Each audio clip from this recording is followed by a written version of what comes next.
শুরু হয়ে গেল বাংলাদেশেও গৃহযুদ্ধ। অন্তর্বর্তী সরকার এবং সেনাবাহিনীর মধ্যে ভয়াবহ যুদ্ধের বার্তা দিচ্ছে। ইতিমধ্যেই রাজনৈতিক সরকারের কাছে দ্রুত ক্ষমতা হস্তান্তর করার প্রয়োজন। করিডোর বন্ধ দেওয়ার এখতিয়ার নেই বর্তমান সরকারের। ডিসেম্বরের মধ্যেই জাতীয় নির্বাচন হওয়া উচিত কর্মকর্তাদের উদ্দেশ্যে বক্তব্য রাখেন সেনাপ্রধান। তাহলে অবশেষে সেনাবাহিনী অন্তর্বর্তী সরকারের বিরুদ্ধে মাঠে নেমে পড়লেন এবং অন্তর্বর্তী সরকারের ক্ষমতা হস্তান্তর করতে সফল হবেন কি সেনাবাহিনীর প্রধান ওয়াকারুজ্জামান? অপরদিকে ডক্টর ইউনূস কি তার ক্ষমতা টিকিয়ে রাখতে পারবেন, নাকি নির্বাচন দিতে বাধ্য হবেন? সেই নির্বাচন কি গণমাধ্যম এর গণতান্ত্রিক পর্যায়ে হবে, নাকি এক নায়কতান্ত্রিক হবে? দর্শক, এ বিষয়ে আপনাদের মতামত কি তা কমেন্ট বক্সে ঝটপট লিখে জানান। এরপর জানিয়ে দিব ভয়াবহ হুঁশিয়ারি, উপদেষ্টা আসিফ ও মাহফুজকে পদত্যাগ করতেই হবে বলছে ইশরাক। এরপর জানিয়ে দিব নিজেই দায়িত্ব থেকে সরে যেতে চান পররাষ্ট্র সচিব বলছে উপদেষ্টা। এবং জানিয়ে দিব সরকারি সিদ্ধান্ত নেবে কোন নির্বাচন আগে হবে বলছে ইসি। এদিকে ভিপি নূরের নামে গুরুতর অভিযোগ। আরো জানিয়ে দিব দেশের বড় নদীগুলোর ওপর আঘাত আনতে পারে কালবৈশাখী, সতর্কতা। এবং সর্বশেষ জানিয়ে দেব 17 বছর খাইনি এখন খাবো বলা সেই বিএনপি নেতা বহিষ্কার। শুনছিলেন সংবাদ শিরোনাম, এখন বিস্তারিত। তবে তার আগে অনুরোধ থাকবে ভিডিওটিতে একটি লাইক এবং কমেন্টস করে জানিয়ে দিন আজকের এই ভিডিও সম্পর্কে আপনার মূল্যবান মতামত। আর অবশ্যই এই ভিডিওটি আপনার ফেসবুক সোশ্যাল মিডিয়ায় শেয়ার দিয়ে ছড়িয়ে দিন আর জানিয়ে দিন আপনি কোন জেলা থেকে বা কোথা থেকে আমাদের সংবাদটি শুনছেন এবং দেখছেন। অনুরোধ থাকবে আপনি যদি আমাদের এই চ্যানেলটিতে নতুন হয়ে থাকেন তাহলে অবশ্যই চ্যানেলটি সাবস্ক্রাইব করে পরবর্তী আপডেট সংবাদ পেতে চোখ রাখুন বাংলা সংবাদে। মাঠে নামছে সেনাবাহিনী, কর্মকর্তাদের উদ্দেশ্যে বক্তব্যে সেনাপ্রধান রাজনৈতিক সরকারের কাছে দ্রুত ক্ষমতা হস্তান্তর প্রয়োজন, করিডোর বন্দর দেওয়ার এখতিয়ার নেই বর্তমান সরকারের, ডিসেম্বরের মধ্যেই জাতীয় নির্বাচন হওয়া উচিত। সেনাপ্রধান জেনারেল ওয়াকারুজ্জামান বলেছেন যথাশীঘ্রই সম্ভব একটি গ্রহণযোগ্য নির্বাচনের মাধ্যমে রাজনৈতিক সরকারের কাছে ক্ষমতা হস্তান্তর করা প্রয়োজন। সার্বিকভাবে দেশে একটি অরাজক পরিস্থিতি বিরাজ করছে। বিভিন্ন মহল থেকে সেনাবাহিনী ও সেনাপ্রধানকে টার্গেট করা হচ্ছে। মানবিক করিডোর ও চট্টগ্রাম বন্দর নিয়ে সিদ্ধান্ত নেওয়ার এখতিয়ার বর্তমান সরকারের নেই। বর্তমান সার্বিক পরিস্থিতিতে দেশ ও জনগণের কোন রকম ক্ষতি হোক এমন কোন কাজ সেনাবাহিনী করবে না, কাউকে করতে দেবে না। গতকাল ঢাকা সেনানিবাসে সেনা কর্মকর্তাদের উদ্দেশ্যে এসব কথা বলেন সেনাপ্রধান। বিভিন্ন সূত্রে এসব জানা গেছে। সূত্র জানান সেনাপ্রধান তার বক্তব্যের শুরুতে নিরলসভাবে কাজ করে দেশের প্রতি দায়িত্ব পালনের জন্য সেনাবাহিনীর সব সদস্যকে অভিবাদন জানান। দেশের শান্তি শৃঙ্খলা ও সার্বিক পরিস্থিতি সম্পর্কে তিনি বলেন সার্বিকভাবে দেশে একটি অরাজক পরিস্থিতি বিরাজ করছে। সময়ের সঙ্গে পরিস্থিতির আরো অবনতি হচ্ছে। আইন শৃঙ্খলা রক্ষাকারী বাহিনী, বেসামরিক প্রশাসন সহ সব সংস্থা ভেঙে পড়েছে এবং পুনর্গঠিত হতে পারছে না। শুধু সশস্ত্র বাহিনী এখন পর্যন্ত টিকে আছে এবং দেশের স্থিতিশীলতা রক্ষায় কাজ করে যাচ্ছে বলে তিনি উল্লেখ করেন। তিনি বলেন 5ই আগস্টের পর থেকে আজ পর্যন্ত দেশের সার্বিক পরিস্থিতি স্থিতিশীল রাখতে সেনাবাহিনীর অক্লান্ত নিঃস্বার্থ ভূমিকা সত্ত্বেও বিভিন্ন মহল থেকে সেনাবাহিনী ও সেনা প্রধানকে টার্গেট করা হচ্ছে, যা হতাশাজনক। দেশি বিদেশি স্বার্থান্বেষী মহল পরিস্থিতির আরো অবনতি ঘটাতে যাচ্ছে যাতে ঘোলা পানিতে মাছ শিকার করে তাদের স্বার্থ উদ্ধার করতে পারে। জাতিসংঘের প্রতিবেদন সম্পর্কে তিনি বলেন জাতিসংঘ কর্তৃক জুলাই আগস্ট বিষয়ে যে প্রতিবেদন তৈরি করা হয়েছে তাতে সেনাবাহিনীর কোনো বক্তব্য নেওয়া হয়নি। এই বিষয়ে জাতিসংঘের সঙ্গে যোগাযোগ করা হলে তিনি জানতে পারেন জাতিসংঘ সেনাবাহিনীর সঙ্গে যোগাযোগ করতে চাইলেও বর্তমান সরকার জাতিসংঘকে সে সুযোগ দেয়নি।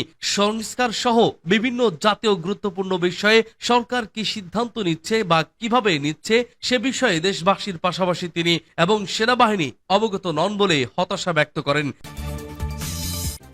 উপদেষ্টা আসিফ ও মাহফুজকে পদত্যাগ করতে হবে বলছে ইশরাক। অন্তর্বর্তী সরকারের নিরপেক্ষতা নিয়ে প্রশ্ন তুলে দুই উপদেষ্টা মাহফুজ আলম ও আসিফ মাহমুদ সজীব ভুইয়ার পদত্যাগ দাবি করেছেন বিএনপির ঢাকা মহানগর দক্ষিণের নেতা ইশরাক হোসেন। তার দাবি চক্রান্ত করে তাদের অপবাদ দেওয়া হচ্ছে। বুধবার রাজধানীর কাকরাইলে এক বিক্ষোভ সমাবেশে তিনি এই দাবি তোলেন। ইশরাক বলেন নির্বাচন কমিশন স্বাধীন সার্বভৌম প্রতিষ্ঠান, নির্বাচন কমিশন যে সিদ্ধান্ত দিবে সেটাই মানতে হবে।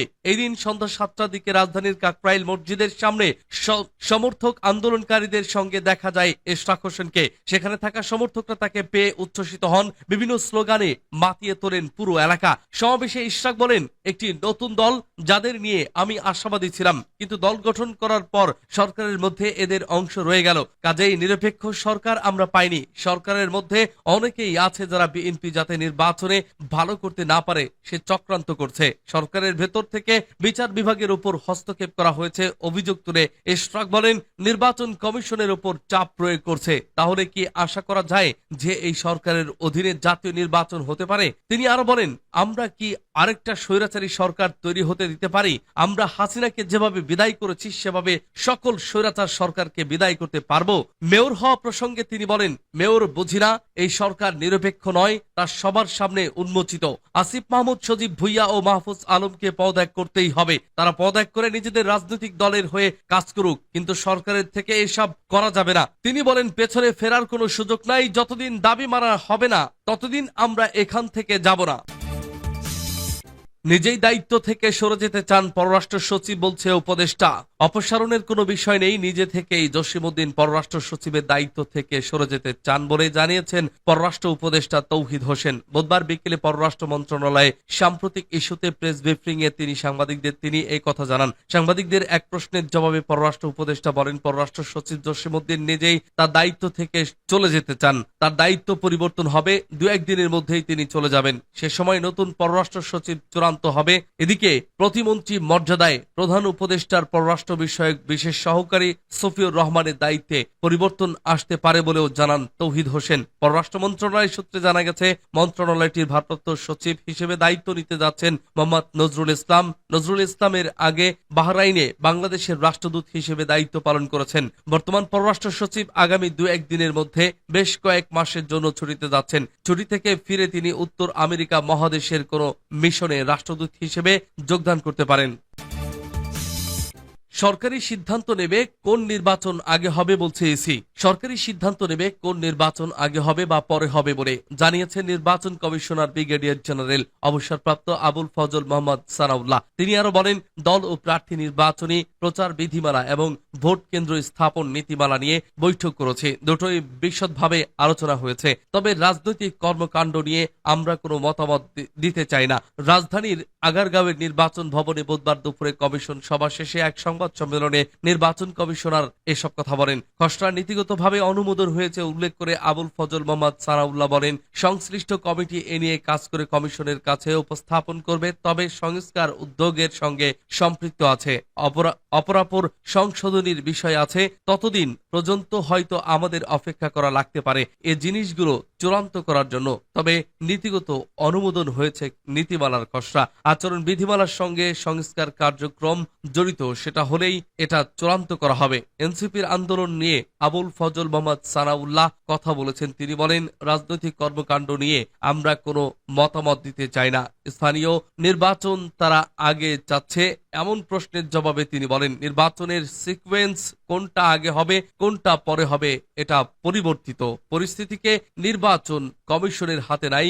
সরকারি সিদ্ধান্ত নেবে কোন নির্বাচন আগে হবে আর পরে হবে। নির্বাচন কমিশনের দায়িত্ব হচ্ছে নির্বাচন অনুষ্ঠান করা। ভিপি নূরের নামে গুরুতর অভিযোগ।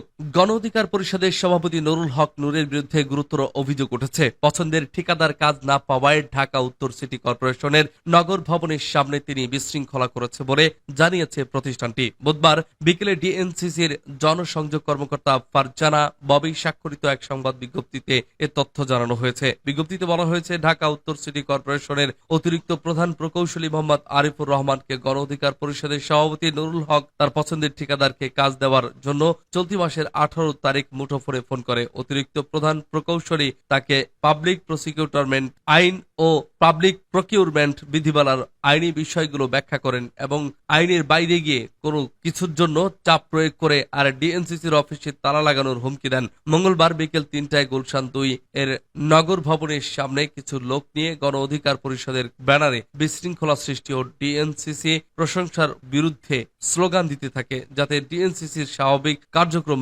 ব্যাহত থাকে। দেশের বড় নদীগুলোর ওপর আঘাত আনতে পারে কালবৈশাখী সতর্কতা।